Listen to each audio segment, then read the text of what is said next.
생각차입니다. 부자가 되는 투자 법칙이요?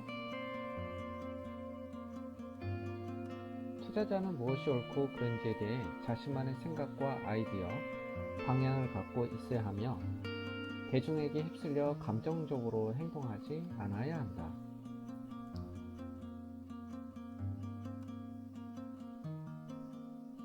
그렇습니다. 투자자는 자신만의 생각과 아이디어, 방향을 갖고 있어야 한다는 것이죠.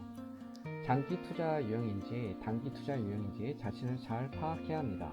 무엇이 옳은지는 결과만이 입증될 뿐 말만 듣다가는 돌이킬 수 없는 후회가 밀려옵니다.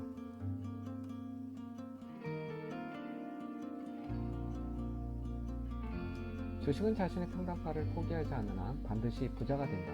주가가 떨어지면 적립식으로 매수하고 오르면 부분 매도하는 것이다. 억지로 자신의 평단가보다 올려사서는 안된다. 시장은 언젠가 하향 곡선을 반드시 그릴 날이 멀지 않았기 때문이다. 주식시장이 호황일 때는 늘 상승장이지만 어느 날부터는 하향 곡선을 그립니다. 예전에 저점에서 매수한 자신의 평단가를 포기하지 않고 기다리다 보면 신기하게도 제자리로 오기도 하더라고요. 우상향 종목 등은 예외랍니다. 장기적으로 뛰어난 투자 성적을 얻으려면 단기적으로 나쁜 성적을 견뎌내야 한다.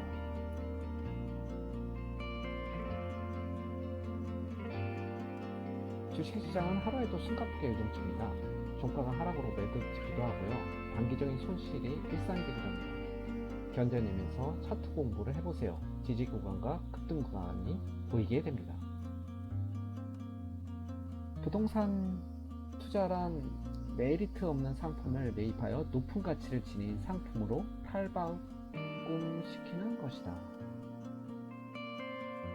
부동산 투자란 높은 가치를 지닌 상품으로 탈바꿈시키는 것, 부동산 개발을 의미합니다. 트럼프 미국 전 대통령의 평가는 뜻에 맡기고요. 부동산 투자만큼은 규제라고 하네요. 투자 1번론은 이렇다. 자신이 번 돈의 10%만 저축해도 좋은 투자. 자신이 번 돈의 10%만 저축해도 좋은 투자.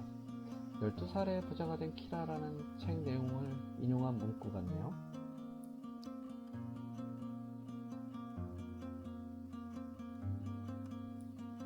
가능한 빨리 삶의 계획을 짜는 것이 중요하다. 젊은 사람들의 문제는 늙는 것이 무엇인지 모른다는 것이다. 늙는 것이 어떤 것인지 안다면 자신의 경제적 삶을 다르게 계획할 것이다. 나이가 들어가니 마음이 조급해진다고 합니다. 언제 난 부자가 되지? 패지는 죽기 쉽고 투자로 마음만 편히 지내고 싶은데 이런 조급함으로 투자를 하다 보면 늘 즐겁지도 않고 부정적인 생각만 하게 됩니다.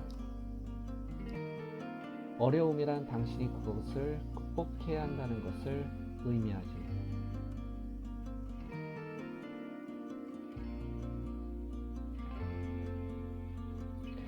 주식 차트는 확률적으로 예측은 가능하나 절대적이지는 않아요. 견딜 수 있는 인문학적인 내공이 필요하답니다. 돈 많은 사람을 부러워 말라. 그가 사는 법을 배우도록 하라.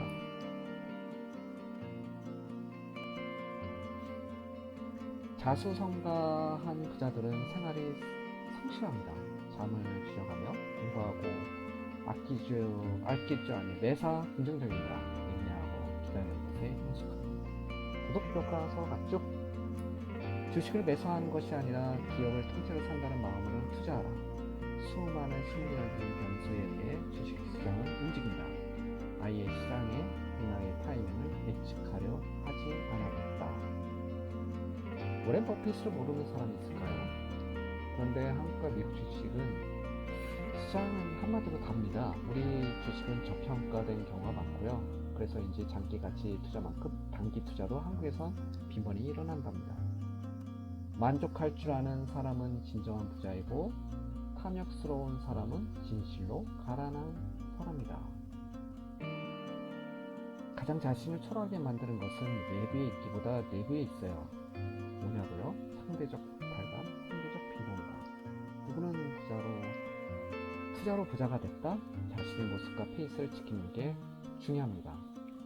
마치 돈의 번식 능력이 있는 것처럼 돈으로 돈을 낳으려는 것은 가장 부자연스러운 행위다. 이런 생각을 하는 텔레스 형은 현대 시대에서 가난뱅이가 되었겠죠?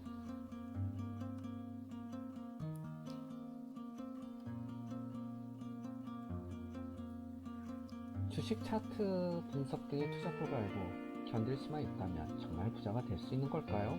노동을 통한 투자 종잣돈이 최소 5천만 원은 있어야 한다고 하는데 그렇지 않으면 물려서